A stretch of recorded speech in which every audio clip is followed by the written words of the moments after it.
Police তুমি চিন্তা করো, পুলিশ তুমি চিন্তা করো, তুমি চিন্তা করো, ভিক্ষা চাই না আমরা অধিকার চাই, ভিক্ষা চাই না আমরা অধিকার চাই, পুলিশ তুমি চিন্তা করো, পুলিশ তুমি চিন্তা করো, তুমি চিন্তা করো, তুমি চিন্তা করো, পুলিশ তুমি চিন্তা করো, we want justice, we want justice,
বাবা মাকে বাড়িতে পৌঁছানোর আগে তার মেয়েকে সেখানে পুড়িয়ে দাহ করা হলো। এই যন্ত্রণা পশ্চিমবাংলার মানুষের, সারা ভারতবর্ষের মানুষের ভিতরে জ্বলছে বন্ধু। তৃতীয় কারণ, ওই আরজি করে যেখানে ওই হল ঘরে বলা হচ্ছে তাকে ধর্ষিত হতে হয়েছে, যাকে খুন করা হয়েছে তার পাশের রুমকে তারপরে কয়েকদিনের মধ্যে রেনোভেশনের নামে কেন ভাঙা হলো, এই প্রশ্ন ওই যন্ত্রণা দিচ্ছে মানুষের মধ্যে। একই প্রশ্ন যন্ত্রণা দিচ্ছে ওই আরজি কলেজ যিনি প্রিন্সিপাল রয়েছেন, যিনি সন্দীপ ঘোষ, সেই সন্দীপ ঘোষের বরখাস্তের দাবি জানিয়েছে আরজি কর তথা সারা ভারতবর্ষের জনগণ। তখন তাকে কেন কলকাতা মেডিকেলে তাকে আবার প্রাইজ পোস্টিং দেওয়া হয়েছে, এই যন্ত্রণা মানুষের মধ্যে আছে বন্ধু।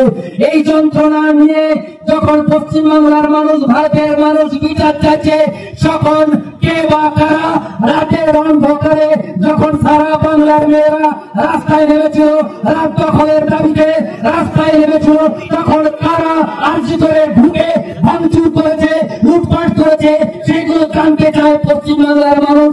তাদেরকে ধরতে হবে, তাদেরকে শাস্তি দিতে হবে। সেই যন্ত্রণার তাগিদ নিয়ে এত মানুষ, ছাত্রছাত্রী, আপামর জনসাধারণ এখানে জড়া হয়েছে বন্ধু। শুধু তাই নয়, তারপর দেখেছি যারা ওখানে আন্দোলন করেছে সেই সমস্ত 42 জন ডাক্তারকে সেখান থেকে ট্রান্সফার করার ব্যবস্থা করা হয়েছে, যদিও পরবর্তীকালে মুখ্যমন্ত্রীর হস্তক্ষেপে সেটা রোধ হয়েছে। অনেক অজানা প্রশ্ন রয়ে গেছে এই খুন এবং ধর্ষণকে কেন্দ্র করে। যাকে ধরা হয়েছে সঞ্জয় রায়, তাকে ধরা হয়েছে সঞ্জয় রায়, তাকে বলা হচ্ছে আসল খুনি, কিন্তু ঘটনার পরিপ্রেক্ষিত বলছে এটা একা দ্বারা কারো পক্ষে সম্ভব নয়। এর সঙ্গে একাধিক মানুষ যুক্ত আছে। কে মাথায় যুক্ত আছে? শুধু ইঁদুর নয়, ঘেরেকে ধরার প্রতিবাদ জানাচ্ছে এই বাংলার মানুষ। কে পিছনে আছে? তারা পিছনে আছে। তাদেরকে গ্রেফতার করতে হবে, তাদেরকে বিচার করতে হবে, তাদের ফাঁসি চাই। সে কোন দলের, কোন বর্ণের, কোন জাতির, কোন ধর্মের মানুষ আমরা জানতে চাই না। তিনি খুনি, তিনি অপরাধী, তাদের বিচার চাই, তাদের শাস্তি চাই, তাদের মৃত্যুদণ্ড চাই। এই আবেদন জানাচ্ছে বাংলার ছাত্রছাত্রীরা। তারা গর্জন করছে, উই ওয়ান্ট জাস্টিস বলছে। তারা বলছে আর্জি করে জাস্টিস চাই, তারা বলছে তিলোত্তমার জাস্টিস চাই। বন্ধুগণ, আপনারা দেখছেন এত মহিলা বাংলার এখানে আজকে উপস্থিত হয়েছে, ছাত্রছাত্রীরা উপস্থিত হয়েছে। আপনারা জানেন সকলের সমান অধিকার, দিনে রাতে সকলের সমান কাজ করার অধিকার রয়েছে। কেন সরকার সিদ্ধান্ত নিতে চলেছে রাত্রিবেলায় কোন ডাক্তারের, লেডি ডাক্তার, কোন মহিলা ডাক্তার, নার্সদের ডিউটি করা যাবে না? এটা কোন তালিবানি শাসন? এই শাসন আমরা মানব না। মেয়ে ছেলে সকলের সমান অধিকার আছে। তারা রাত্রেও ডিউটি করবে। সে নিরাপত্তা দেওয়ার দায়িত্ব পুলিশ প্রশাসনের, সে নিরাপত্তা দেওয়ার দায়িত্ব রাজ্য সরকারের, সে নিরাপত্তা দেওয়ার কেন্দ্র সরকারের দায়িত্ব। দায়িত্ব তাদেরকে নিতে হবে, যাতে আগামী দিনে সমস্ত মানুষ নিরাপদে সমস্ত কার্যক্রম রাতে ভিতে দিনে যে কোনো সময় করতে পারে বন্ধু। তার জন্য এই আন্দোলন। বন্ধু, আপনারা দেখতে পাচ্ছেন আমরা চাই কাল্লাংরা একটা শান্তিপূর্ণ জায়গায়, আমরা শান্তিপূর্ণ ভাবে থাকতে চাই। যে সমস্ত পুলিশ প্রশাসন রয়েছে তাদের উদ্দেশ্যে বলছি, আপনারা সরকারের কর্মচারী, কিন্তু কর্মচারীর ভিতরেও আপনি কারো বাবা, আপনি কারো স্বামী, আপনি কারো ছেলে। সেই দাবি নিয়ে আপনারাও রাস্তায় নামুন। আর্জি করার দাবিতে আপনারা রাস্তায় নামুন।